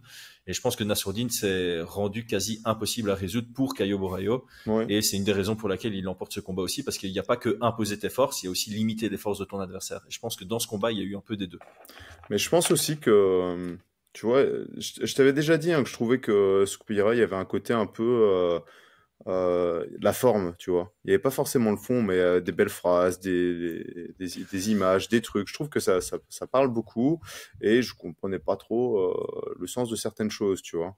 Une fois que Tu tu m'avais enlevais dit un ça, petit peu. mais je sais plus si c'est en off ou en on que tu avais Ouais, dit ça. sûrement en off, mais que j'arrivais pas à comprendre trop des fois où il voulait en venir et qu'il y avait pas mal de, euh, Il embellissait ses phrases ouais, de pour vocabulaire que masquer, tu ouais. créais comme si tu voulais garder un petit peu, faire bonne figure, mais derrière c'est vide, tu vois. Et Mhm. franchement, les deux combats des Fighting Nerds, quand tu vois que Ruffy se prend en pleine balle le middle kick, pleine balle le high kick, tu te dis, mec, t'as pas fait des leçons Ouais. toi ou quoi? C'était quoi là? Les gars, Même questionnement chez moi, même questionnement chez moi, ouais, je suis d'accord. T'es là, tu dis, mec, t'as étudié qui tu affrontes. Le mec, il envoie toujours un kick, et toi, tu le prends pleine balle, quoi. Comme ça, voilà. Tu te dis, tiens, je vais le prendre comme bon film, je vais pas reculer, tu vois. Enfin, tu te dis, t'as pas fait tes leçons, quoi. Et Ouais. là, faut avouer que du côté de Ruffy, c'était la même chose. Non, pas de Ruffy, De Borayo. de Borayo. Il n'avait pas de solution. Donc, il est venu comme il arrivait à un diplôme. Bah, c'est bien, hein, t'étais professeur, mais là, il était élève qui arrivait à son devoir de maths, mais au talent, quoi, sans avoir révisé, sans... Là, ouais, j'ai pas compris. Il y avait... Alors, clairement, sûrement que Nassourdine a fermé toutes les portes et qu'il a montré qu'il n'y avait pas de solution. Mais de l'autre côté, en lutte, il n'y avait pas grand-chose. Il avait quoi? Il avait son foot sweep, bien dégueulasse Ouais. quand tu passes après Mason Jones. Ouais, c'est clair. Mais il y avait, ouais, son shoot, il a shooté un double leg à 3 km. Il avait une solution sur les calf kicks. Je pense qu'on avait parlé, ça, peut-être Oui, tout à fait, t'en ouais, avais parlé. Dans t'avais l'analyse, déjà t'avais parlé de souligné ça. qu'il y avait une ouverture chez Imavov sur les low kicks, non? Je pense que j'avais déjà souligné ça sur une ancienne Sur une ancienne analyse, et analyse, ouais. tu en as parlé dans l'analyse de celui-ci.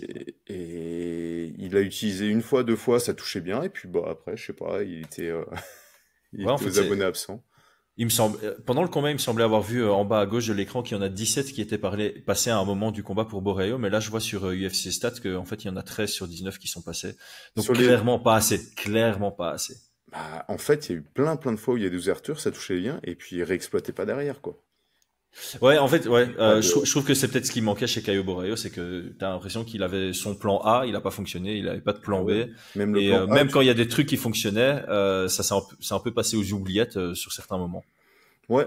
Donc c'est vraiment pas du tout pour diminuer la performance Non, pas du tout. pas du tout, hein, mais c'est clair que la hype Fighting Nerds, le côté un peu intellectuel, lunettes, personnellement, j'étais un petit peu déçu sur ce truc-là.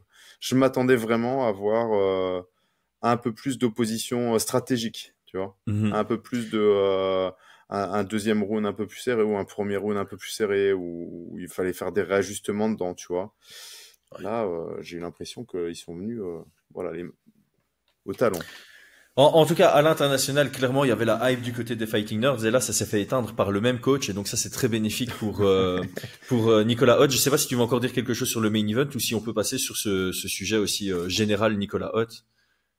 Non, moi c'est bon, hein. Je pense qu'on va pas parler d'adversaires potentiels pour Nassourdine. Toi, tu vois directement pour la ceinture après? J'espère. J'ai toujours mon doute ici. Plus j'y réfléchis, plus je me dis, attends, sportivement, il a un gap avec tous les autres. Non, Mais parce que voilà, c'est Dana White a déjà dit sur base des prestations de ce combat qu'on vient de voir et de Fluffy contre RDR. Voilà, je préfère pas me faire un faux espoir. Je pense qu'il va l'avoir. ouais. Mais Khamzat va pas combattre en 2025. Donc il n'y a pas de Ah raison ouais. du côté de l'UFC. Ouais, Ah, parce que vache. Ali Abdelaziz et Khamzat se sont déjà exprimés. Le prochain combat de Khamzat sera en 2026. Je sais plus pour quelle raison exactement, mais et à cause de ça, il n'y a pas de raison du côté de l'UFC de précipiter la signature du contrat. Donc ils peuvent attendre le 18 octobre. Et donc effectivement, s'il y a quelque chose d'absolument exceptionnel qui se passe le 18 octobre, il y a toujours ce risque qu'il se fasse griller la priorité. Ce serait Ouais, clairement. immérité de dingue parce que pour moi, il mérite amplement ce title shot déjà depuis. Pour moi, c'est 3 victoires d'affilée où déjà, donc avant Adesanya, c'était Allen, petit argument. Contre Adesanya, gros argument. Maintenant, Caio Borrello, c'est une reconfirmation. Maintenant, voilà, on a eu le cas avec Manon Fiorot. Hein. Manon Fiorot aussi, on disait après Rose Namajunas, tu dois l'avoir. Après Blanchfield, tu dois l'avoir. Et puis, il y a eu quand même le stress avec Willy Zhang qui pouvait lui griller la priorité. On est un peu dans le même cas de figure. Donc, aucune certitude. Mais oui, pour moi, il doit avoir le title shot. Ouais. Nicolas Haute, coach de l'année. C'est en France, sans discussion. Mais à l'international, ça peut se poser la question, tu vois. Ah oui, oui, oui. Bah, je pense pas. Coach de l'année, il y a déjà eu des coachs qui ont été coach de l'année sans avoir un champion. C'est ça le truc. C'est ça la question que je me pose. Coach C'est vraiment ça la 2026 question. peut-être. De l'année 2026, avec une ceinture. La ceinture Imavov et continuer à travailler Ouais, sur ouais. les autres, ouais. Parce que là, Écoute, franchement, voilà, il prend Gomis. On voit du changement. Gomis qui gagne. Il a Nassourdine depuis quelques temps. Nassourdine est à 2-0 KO sur Adesanya dans un main event. Décision sur Caio Borrello dans un main event chez lui. BSD, il a depuis 2 combats, 2 soumissions au deuxième round. Le CV est lourd, hein. ah ouais, ouais, clairement. Pour peu que BSD recombatte à New York et fasse une prestation, on peut sérieusement en parler, tu vois. Ouais, ouais, je sais pas du tout comment ça marche, mais oui, en tout cas, Minimum nominé. Minimum nominé. Ah oui, oui, oui. Ouais. Non, non, Il doit faire clairement. partie des discussions. Mais après, voilà, je sais pas du tout comment ils notent, s'ils sont plus intéressés, mais en tout cas, sur les compétences, sur ce qu'il a présenté, ouais, il y a aucun doute là-dessus. Sur ce qu'il a produit, c'était vraiment très très bon. Et puis je trouve en plus ouais, qu'on ressent il y a une progression, une évolution, ce qui est pas toujours le cas, tu vois, dans les changements de, enfin, Non, je suis d'accord avec toi. dans les changements de club, de coach, etc. Là, on sent qu'il y a du gros travail qui est fait et des ajustements qui sont faits en amont et c'est top, quoi. C'est vraiment top. Ouais, Ouais. ouais. Alors, j'ai envie de parler d'une critique que j'ai vue sur les commentaires. C'est il est temps que Nicolas Haute prenne quelqu'un de zéro et le monte jusqu'à la Ah, ceinture UFC. Et on en a déjà discuté, donc je trouvais ça intéressant d'avoir ce discours avec toi. C'est pour être un excellent coach, t'es pas obligé d'être le coach qui prend quelqu'un de zéro et qui le monte.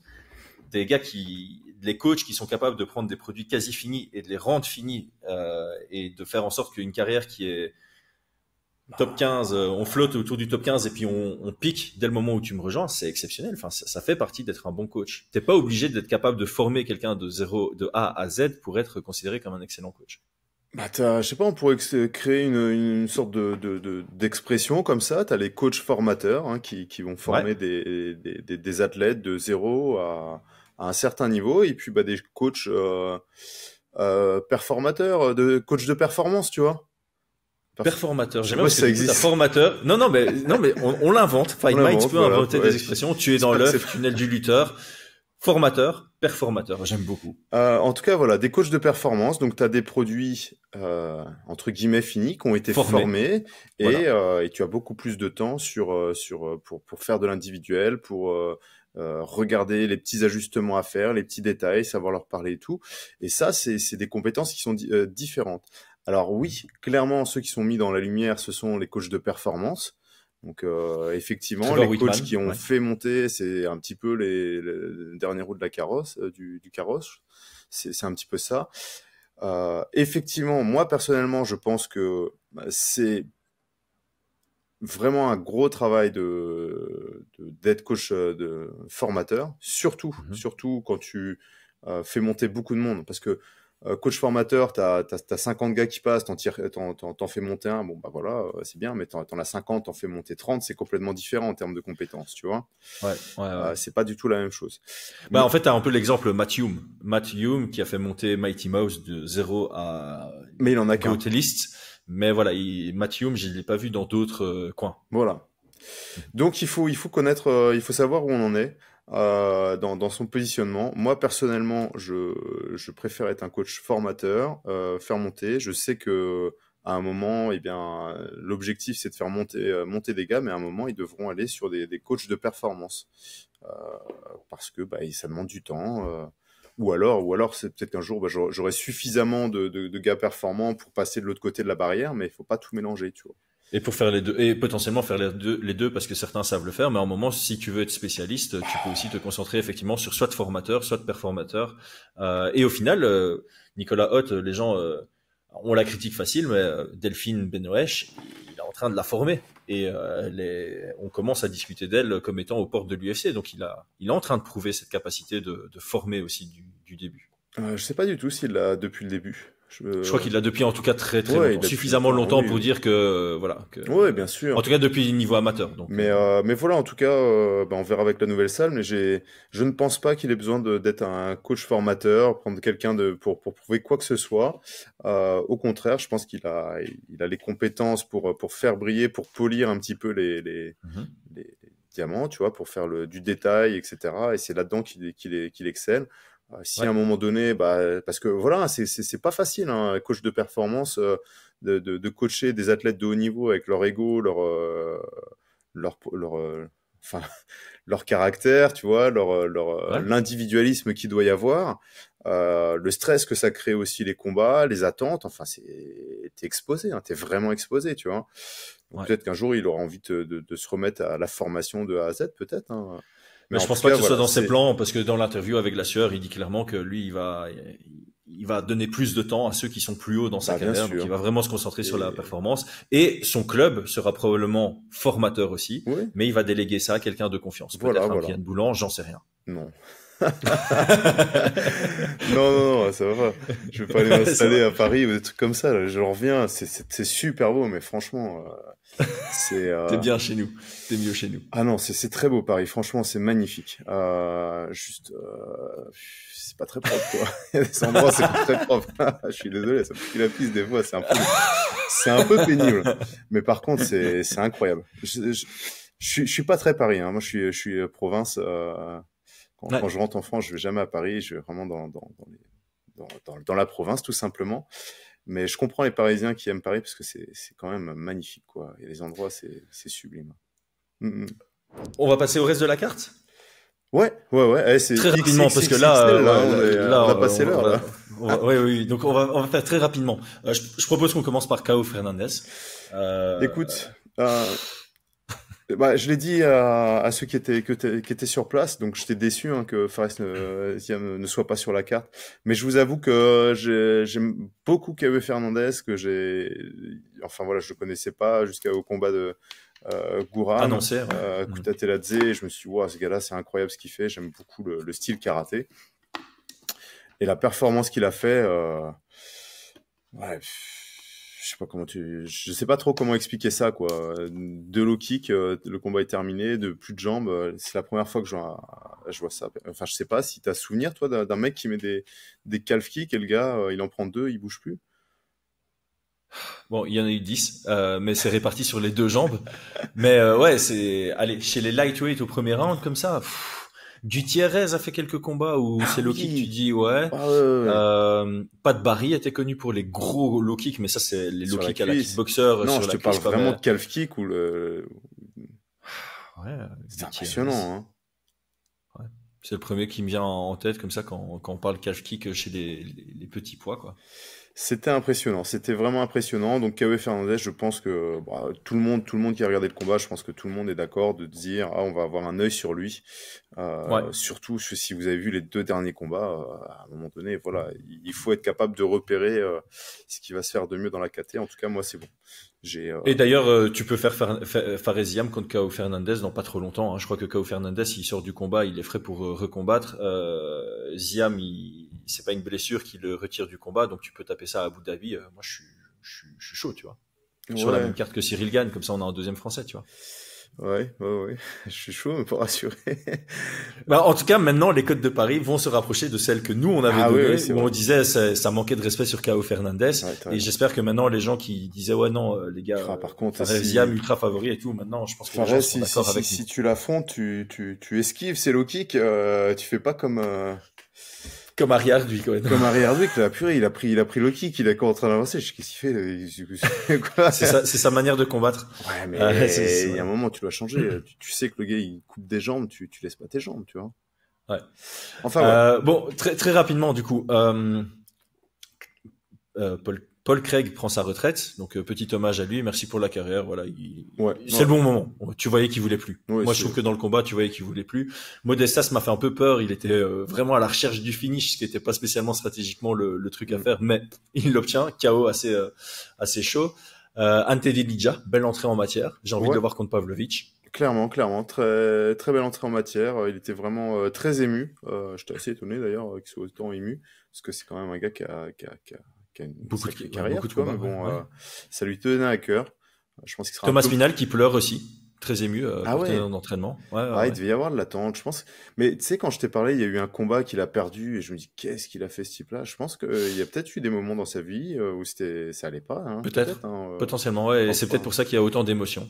Donc ça fait plaisir à voir en tout cas, parce que ça reste des hommes forts et tout, mais ça reste des hommes qui ont des émotions aussi. Donc s'il y a eu un moment difficile dans sa vie, très content pour sa victoire, et ça me donne envie de le voir contre Pavlovich. Vraiment, je sais pas pourquoi je sais pourquoi j'ai envie de le voir. On avait parlé de Patterson aussi, très chouette style, et je sais pas, quand j'ai vu le finish, j'étais là, ça c'est le genre de finish, c'est satisfaisant, tu vois, parce que toutes ces frappes touchent comme ça, et ça doit être le genre de KO qui doit être c'est peut-être vicieux ce que je dis, mais ça doit être satisfaisant de taper autant la mâchoire de quelqu'un. Je sais pas. C'est ce qui m'est venu en tête quand j'ai vu ce finish. Écoute, moi j'étais très très hypé par ça fait quelques temps, moi je l'ai déjà dit que je suis depuis le Brave, donc Sam Patterson. Je pensais qu'il pousserait pour pour grappler, tu vois. Je m'attendais un petit peu à ça, et qu'il serait pas forcément très à l'aise avec quelqu'un qui fait 3 cm de plus que lui. Au final, le game plan, ce qu'il a expliqué au micro, c'est que il prévoyait d'analyser un petit peu, d'essayer de trouver la distance, et puis après de pouvoir boxer. C'est ce qu'il a fait, et il a gagné aussi. Superbe manière, très attachant aussi comme combattant, je trouvais, sur la manière dans l'interview, tu vois, il est là, il vient faire son taf, concentré. J'ai bien aimé, donc j'ai continué à le suivre, hein, bien sûr, je vais pas m'arrêter là, clairement. Et alors, belle victoire de Rinat Fakhretdinov, par contre, Andreas Gustafsson, One Gear, calé. Écoute, c'est 2 combats où je me suis motivé à cause de la hype internationale, tu vois. Donc il y a lui et puis Shannon Bannon. Shannon Bannon. Sharon Bannon. Je sais pas, voilà. Il y a l'Irlandaise aussi où je m'étais un peu hypé parce que j'avais vu que ça parlait et puis on en avait parlé rapidement, qu'elle avait perdu contre des bons adversaires, mais alors les deux là, c'était questionnant, hein. C'était très questionnant sur leurs compétences, hein, tout simplement dans la cage, voilà. Fakhreddin, je suis assez content pour lui parce que ça lui fait un finish, et c'est vrai qu'il a été pas mal critiqué sur ses dernières sorties, malgré qu'il soit invaincu. Ses dernières victoires n'avaient pas réellement convaincu. Là, c'était très très propre, et voilà quoi. Donc assez satisfaisant comme victoire. Et puis voilà, comme ça on touche un mot sur tous les combats. T'as parlé un peu du combat de femmes. Combat inattendu aussi entre Tavares et Bricek. On avait dit qu'on s'attendait à rien dans ce combat, et finalement ils ont livré un truc, quoi. Ah mais Bricek, je vais retirer ce que j'ai dit, hein, franchement. Enfin non. C'était le moment où je devais aller faire ma pause, mais j'avais pas soif, donc je suis resté et j'étais super heureux. Et puis il y avait plein de monde d'un côté, je pouvais pas passer, plein de monde de l'autre, donc j'étais coincé, tu vois. Mais alors franchement, un combat qui est franchement c'était cool. Donc ce premier round qui part dans tous les sens, Bricek qui touche, qui assomme Tavares qui survit à la surprise générale, et Tavares qui revient dans le deuxième round avec des low kicks. Fin du deuxième round, j'ai pas regardé le scoring, mais en tout cas, nous, on était à peu près tous d'accord qu'il y avait un round à 1. Mais alors, avec le premier round où Tavares s'est fait taper dessus, tu vois, Bricek, il l'a rétamé, et le deuxième où l'autre l'emporte avec deux low kicks d'avance, tu vois, un truc comme ça. Et ce troisième round, ça se court après, et Brixec qui tape, mais franchement, il tape très très fort. Alors, voilà, Brixec, on en avait parlé. Moi, j'avais regardé son combat. Je pense que toi aussi, je vais pas dire qu'on a été dur, mais Ouais. voilà, on trouvait que le niveau, il était pas fabuleux. Après, voilà, faut pas, Brad Tavares, c'est pas incroyable, hein. Ça fait 15 ans qu'il est à l'UFC. C'est des performances comme ça, haut, bas, bas, haut. Mais en tout cas, Brixec, voilà, je pense que s'il reconfirme un ou deux combats, il va falloir avoir un œil sur lui. Bah, écoute, t'avais pour revenir sur la décision, 2 juges donnent le deuxième round à Tavares, 1 le donne à Brixec, et alors, évidemment, il y a 2 juges qui scorent correctement le premier avec un 18. Ah, il y a eu 18 au premier? 2 fois, ouais. Mais maintenant, les 18 sont plus faciles, hein, c'est d'application, le nouveau scoring. Ah, bah, tu vois, nous, on était sur un... moi, j'aurais pu entendre un 18, mais il est bien revenu sur la fin du round, et je m'attendais à ce que les juges mettent un 19, tu vois. Ok. Et Bah là, donc, t'en as un avec, qui met le 19 et le nouveau scoring, t'es quasi comme en kickboxing et en boxe maintenant, tu vois. Si t'as une petite domination et le knockdown, et c'était la tu pars question, sur le donc 18. le nouveau scoring, il est utilisé maintenant aussi en France? Ouais, il a été voté en août et d'après Eric Magresken, c'est celui que je suis pour ces informations-là. Contrairement aux règles du coude et de la définition d'un homme à terre, qui sont les changements de l'année passée. Ouais. Ici, c'est beaucoup plus rapide pour entrer en vigueur et donc c'est en vigueur. Déjà. Ah, ok. Bah écoute, c'était la question qu'on avait sur si c'était déjà en vigueur ou pas. Mais voilà, vraiment un combat qui a fait plaisir avec une victoire de Brixec sur la fin. Voilà, fallait qu'il cadre. Il a mis un petit peu de temps.